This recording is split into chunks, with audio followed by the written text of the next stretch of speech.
What's up everyone, this is Soul back with an episode of Warcraft Weekly, and I come to you with this sort of nervous and excited energy, and we're gonna see where this takes us. Hit the like button, subscribe for more content, and man, where do I begin?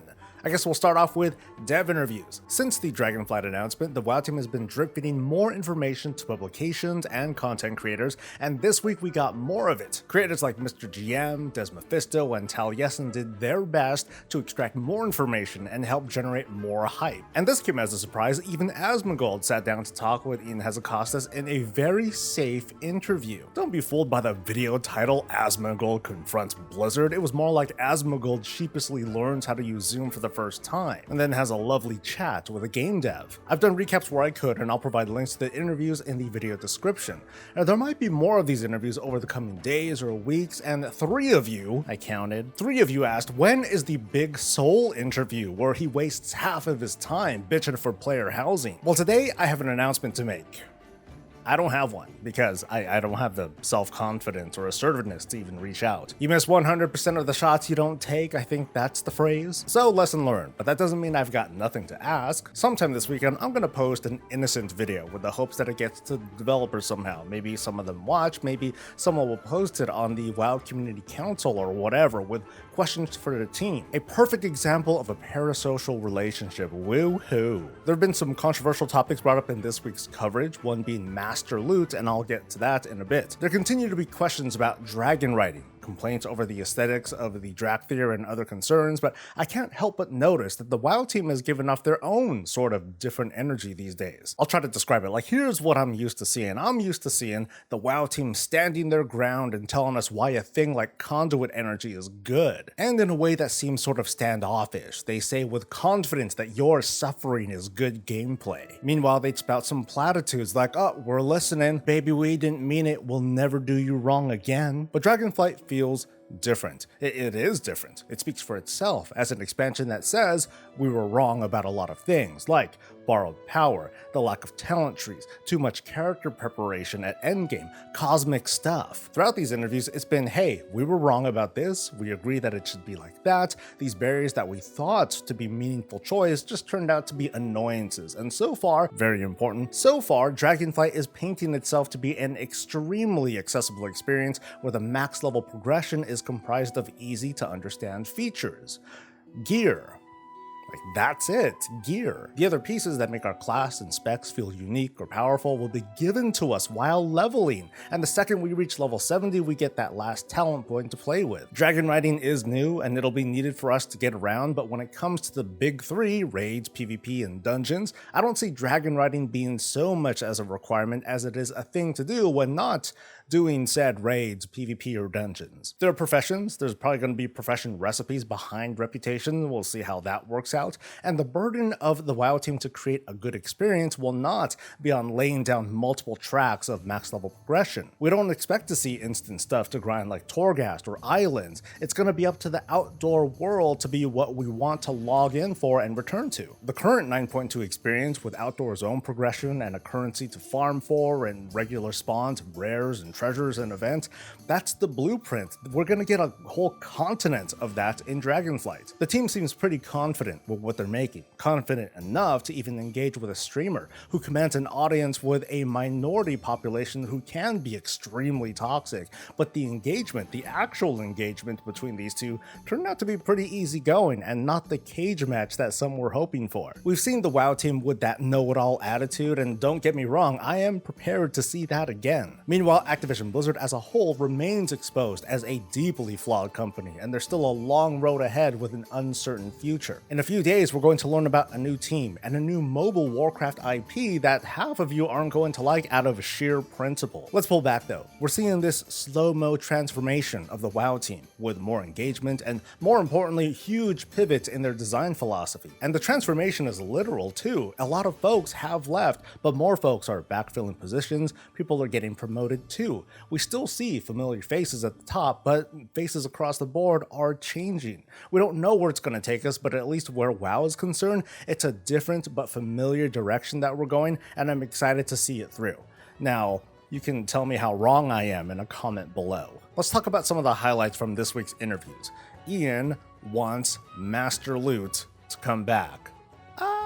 Earlier reactions when I covered this were, I guess I could say, decisively negative. And for good reason, after all, it was bad enough at the time for the team to take Master Loot away. Ian said as much that it feels frustrating to get an item that's technically an item level upgrade for you, but you don't intend to use it, however you're forced to keep it, and no one feels good about it. Master Loot, at least the way that we know it, will put loot distribution back into the hands of players, and that's always worked out so great, right? Nothing's been promised out of this at all, and there is no timeline, but the intention is there. The seed is planted. So I want to get your gears going and ask, how should Master Loot come back? What form should it be in? And we'll start simple. What if we can switch between Master Loot as we know it and personal loot as we know it between bosses? Give teams the choice. Should it be up to the raid leader to unilaterally switch the loot model mid-raid, or does it have to be like forced into a vote? Maybe the 925 patch with the upgrade tokens will influence loot distribution altogether and throw a big wrench in this whole conversation. I guess the question is, what works best for you? What would you like to see? More race and class combinations are coming to World of Warcraft, with rogues and priests and mages opening up for every race except for Dracthyr, of course. This makes 6 out of the 13 classes available for all races, basically half of them if, again, we don't count the Dracthyr. This announcement sends the message that anyone is capable of calling on the holy light, or, you know, the other kind of light, like a fireball to the face. Torn and Draenei learned the art of the soft hoof, whatever. There's still barriers to overcome with the remaining 6 classes, and I can understand why. Lore, first and foremost, makes it hard for a Zandalore troll to become a demon hunter. Races needed to have been there, hanging out with Illidan. But how about we take a moment to have some fun? Let's speculate just how or when or in what order the race class combos are going to be lifted. I could see Warlocks being the next class in line to be opened up for everyone just because. I honestly don't see why not. There's only a couple left, and there's gotta be a few Draenei and Pandaren who are, I don't know, fell curious. Next would be the monk class. Goblin and Worgen are still the only holdouts that can become this class. I imagine Paladins or Shaman to come afterwards, maybe in no particular order, maybe both at once. They just need their own rounds of class mounts and totems respectively to get that sense of identity, and I guess a quick backstory like, I don't know, a new Paladin order opens up, the Order of the Inclusive Hand. Okay, maybe not. Which leaves Druids and the before-mentioned Demon Hunters. So far, every race and Druid combination has come with a round of models to suit their different forms and give that sort of race identity. That's a lot of work, so if Mechanome Druids are going to be a thing one day, I don't see them along with all the other remaining races to get access to Druids, at least not all at the same time. It's gonna probably happen in waves. The same philosophy will probably apply to Demon Hunters as well. It seems easy enough to set up a premise. New expansion, demons happen to, be a big part of it. Demon hunters are like, hey dude, we could use more in our ranked. Who's up for sacrificing everything? Go ahead and take this shill over there. A 925 build dropped this week, this one giving us a bit more clear of a picture of what to expect in Season 4. First off comes a round of achievements for the 3 Shadowlands raids, and we expect the flow to go like this. On a given week, one of the 3 raids becomes Fated, where the item levels go up, the new fangled affix is applied, and all that stuff. The week after, Fated moves to a different raid. On the 3rd week, it moves to another raid again, and we go in some sort of order until entropy happens. Completing all 3 raids in any difficulty, that includes raid Finder, very important, will award a Slime Cat mount. This may sound familiar as it was one of the candidates for a free mount that we could vote for. Completing all 3 raids on Heroic will award the Hero of Fate title, while beating them all on Mythic awards teleports to the Shadowlands raids, which is... it's kind of dumb. I mean, think about it. It's a raid that you run once a week for the most part, so you're not going to be running it very much, especially since you just cleared it on Mythic. I don't know, maybe they should take the raid teleports and the title and switch it around, but that's just me. One thing I want to point out is that this is not a feat of strength, but a regular achievement with points. I should point out this is the PTR as well, but this gives me the impression that this achievement might be accessible after Shadowlands ends, which tells me this fated rotation thing might persist forever, which tells with me, this can eventually be soloed, which is great, no FOMO. Now that sounds like okay news, but I'm going to continue to ask, are raids, dungeons, and PvP stuffs going to be like the only bits of sustainable content coming in 925? There will be quest lines that are one-shots, but I haven't heard anything about, I don't know, improvements to the Covenant experience outside of Grateful Offerings. Nothing new or nothing improved with Torghast. I'm looking around and item levels haven't been increased anywhere outside of instances, and there's no new profession recipes. At least I haven't seen any of this yet. Maybe ultimately that's okay. After all, there is a lot of stuff to farm for without having to add another collection scheme, but what do you think? Do your current impressions of 925 feel like it's going to leave you dissatisfied for any reason? Wrapping up the PTR highlights is this data mined social contract, which is bound to pop up similar to the terms of service updates that you quickly scroll through and then ignore. And it contains a welcome message, along with reminders that you are playing alongside real human beings. It's appropriate to act like one, and role-playing like a douchebag has its limits. This is the cherry on top of the upcoming enhanced reporting options available by right-clicking a user's name and choosing the sin you wish them to be punished for. It's an enhancement that's better late than never, but it's going to be the teams behind this, the game masters and content moderators, that make this thing really work. Reporting is the only power that we as players have, and it's unfortunate that, over the years, we've seen very inconsistent results in cases like griefing and harassment, and it's not right when the victim has to change their player behavior in order to get away from the aggressor who can just continue unpunished. I think folks will be happy with just about any move to help make WoW a more welcoming place to play, to the point where we don't need to rely on these tools to get rid of tools. So I'm not ready to quite wrap things up yet, but I do want to talk about next week when Blizzard reveals something. According to Bloomberg's Jason Schreier, 2 mobile IPs were in the works. One had a Pokemon Go-like feel where you collect pets and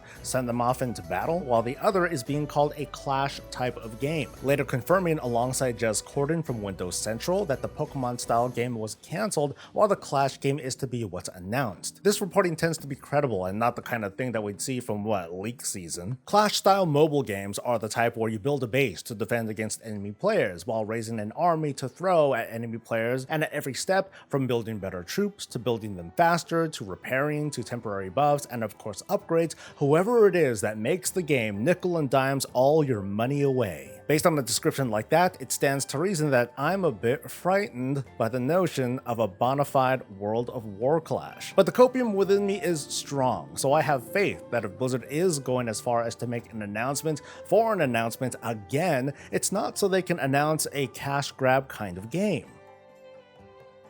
As a studio who made the RTS genre into a pretty big deal, I am interested to see their take on a city-building, army-raising sort of game. That'll hopefully be more about playing to win versus paying to win, but I can accept that microtransactions are a sucky and undeniable reality in the mobile space. So I'm going to be on stream like a bunch of other people will Tuesday at 10 AM Pacific to watch the announcement. I'll give my takes, and maybe it'll suddenly go live, and who knows, maybe we can check it out together. And now that we're nearing the end, I think I can sort of articulate this energy that I'm feeling. Well, it's partially a lot of coffee. I think what I'm feeling is this nervous excitement of being a fan who's really just kind of caught up in the moment. It's like there's so much happening on the news side while there's a lot to do on the game side, at least for me. Not everyone's an anima slut. And I think I'm trying to offload some of that energy onto you viewers, so I'm sorry if it feels a little bit awkward. At the moment, in spite of the very real issues that Blizzard as a company is facing and going through, I am excited for Blizzard and the spigot that provides me with entertainment. We just got a recent Hearthstone expansion.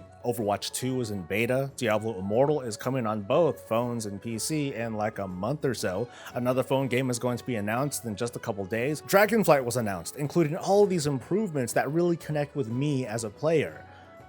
I don't have a good segue, that's the show, and here's how things went for me and the team. You're chasing if you're coming to blue, too. People just need to be sliding towards purple after modes. But the whole reason of coming back over here is not to have to go to purple. It's to be blue again. Could we just pick one and go with it? Seriously. Absolutely not. We're going to discuss this for at least 15 I know. It's been 40 minutes. We got 2 polls in.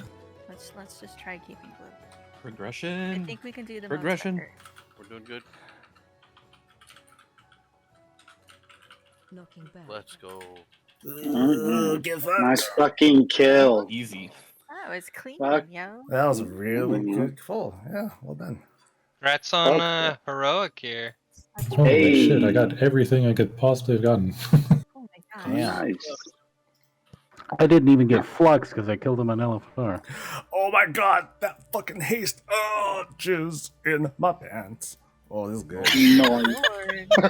Lord. Dude. Soul's What did you get that nice. you're jizzing? Look at that finger. But that's a lot of haste. Wow. That's a That is lot of That's haste. 231 haste, man. Holy shit.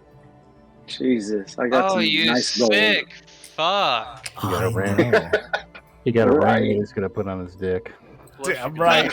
It went well. That fight in particular was almost more about pre-planning than actually performing. I'm a little bit more used to more improvisation, being a bit more jazzy and feeling your way through the fight as chaotic factors try to throw you off the rhythm. In this Lihuvim fight, it's more like commit to the role, commit to the positioning, or you get punished severely. I admit that it's not my favorite style of encounter, but it was still fun. And now that I think about it, a thought has just crossed my mind, and I want to hear what you folks think. I predicted earlier that in Season 4, that fated thing, rotation, whatever, it's going to rotate once per week. But should it be once per week? I'm asking off the top of my head if there's like a value of letting there be 2 weeks between raid switching, or if once per week is just fine, because a longer duration gives more time to complete the raid, but it also means a much longer wait until that raid returns, just in case it's not cleared. I think we're about good to go though with this whole thing, so let's give our thanks to our wonderful friends over on Twitch. Thank you so much for dropping by. A big thank you to our patrons for their continued support, including Deborah, who is back, and newcomer John. I'm glad to have you, and to you, viewer, for making it to the end. Stay tuned for when I share the questions that I would like to ask the developers and the regular reminder video on Monday. Have a great weekend, and I will see you later. Until next time, stay safe, stay healthy, and stay breezy.